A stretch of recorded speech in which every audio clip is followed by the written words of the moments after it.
News First, Newsline with Faraz Shaukat.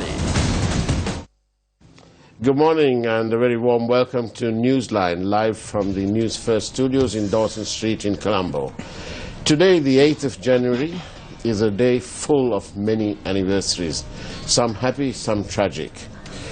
Today marks the first anniversary of regime change, when the people of Sri Lanka, weary of watching an accumulation of power to the executive presidency, voted out the 2 terms President Mahinda Rajapaksa and selected instead his party Secretary General Maithripala Sirisena instead.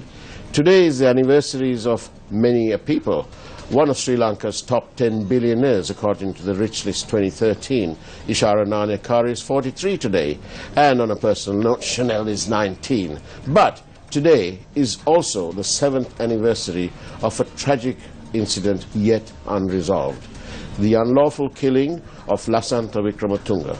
Lasantha was, of course, the founding editor of the Sunday Leader newspaper, in his heyday known as one of the most outspoken newspapers of the country. 7 years on, the killing, although it made international headlines and aroused the conscience of the democratic world, remains unresolved. Amazingly so, in spite of the fact that the party that Lasantha openly supported remains a key component of the new post-Rajapaksa government in Sri Lanka. Lasantha was not only the editor-in-chief of the Sunday Leader newspaper, a newspaper owned in the majority by his family, but was also a much regarded and respected anchor on this network. Lasantha was, in essence, a man for all reasons and for all seasons. The champion of the underdog, the voiceless, and those slated for many a number of other reasons. In honouring Lasantha Wickrematunge and to mark his 7th death anniversary, I extended an invitation to the current holder of that office. And joining me this morning is Mandana Ismail Abe Wickrema, the editor-in-chief of the Sunday Leader newspaper. Good morning, Mandana. Good morning, Faraz. It's an absolute pleasure to have you on the network. Thank you for inviting me. And thank you for being here on time, Mandana. Mandana, 7 years on, and today the first anniversary of regime change. Yahapalane, or good governance, an encouraging result for Sri Lanka? And firmly in place, with President Maithripala Sirisena celebrating his first year in office. How important a victory was it for Sri Lanka's democracy and sovereignty?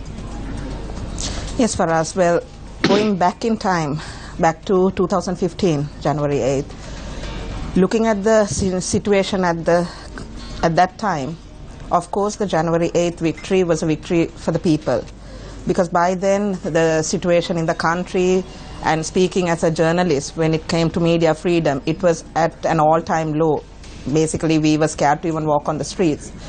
And at that time, people were losing hope of democracy with the president at the time amending the constitution so that he could continue in power for an umpteenth number of terms.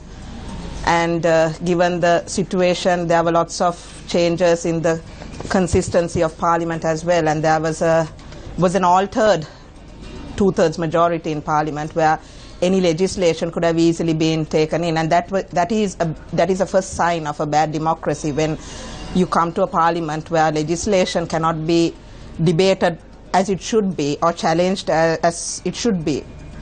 And given all those scenarios and the threat faced by many activists, media personnel, and so many, the change was a necessity. It was an absolute necessity where the people were concerned, and for the country to move forward, it was a necessity. And of course, regime change was an important victory for the people.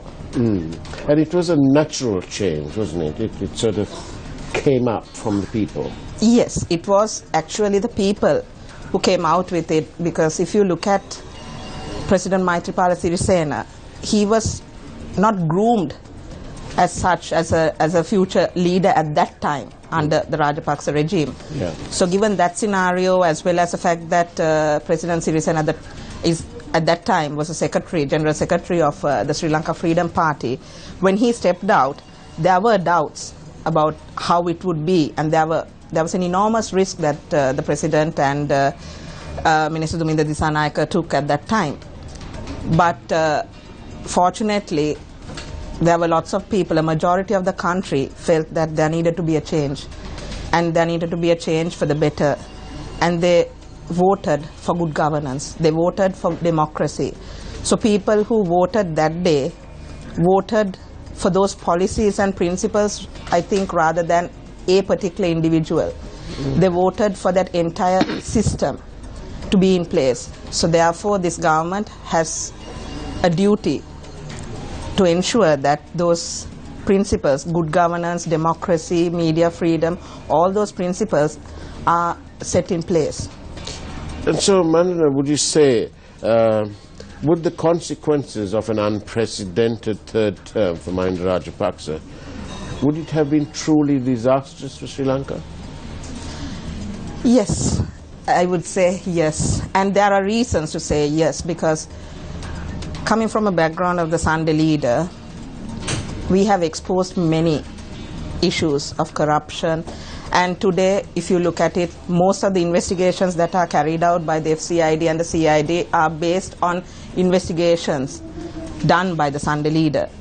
So going by what we have written throughout the years, you can see the enormity of the issue at hand, as well as the issue of nepotism. And with absolute power, you know what happens. And we are talking about a scenario where there was absolute power and no one to question. Arbitrary decisions were made and there was still no one to question. There were decisions made and action taken without any consideration of consequences. Then there needs to be power, that should be there, but absolute power needs to be kept under check. And when we came to 2015, January 8th, we were at a disastrous point. Looking at all the indexes, the proper indexes, I mean not the inflated ones, you would see that corruption was at a very high level. You would see that democracy was at a very low level. When it came to media freedom, it was at a very low level. We were about the fourth most dangerous place in the world to be a journalist. Exactly. So if you were a journalist, you had to think twice if you were going to walk on the streets alone. You would have to look over your shoulder several times. Well, in your case, indeed, going to sleep. Yes. Sleeping was a crime at that time too. Indeed.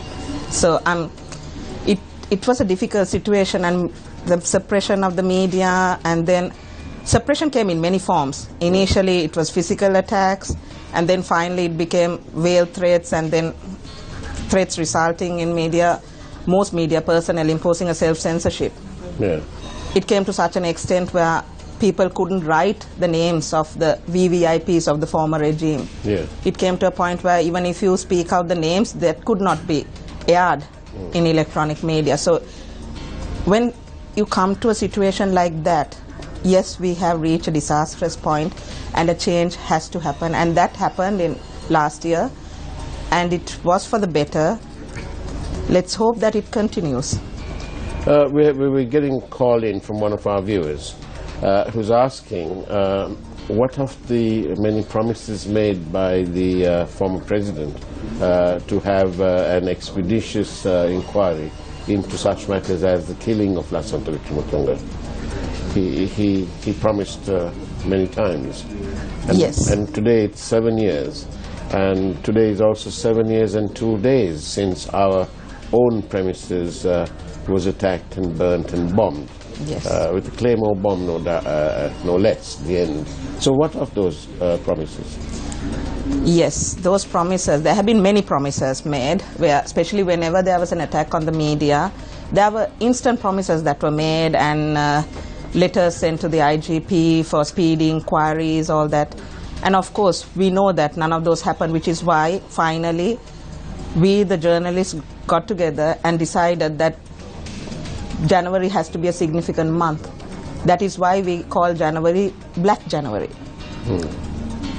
I know this year there are some politicians who are trying to give it a different connotation, but initially Black January started to mark the many attacks on the media, because the month of January saw a large number of attacks on the media.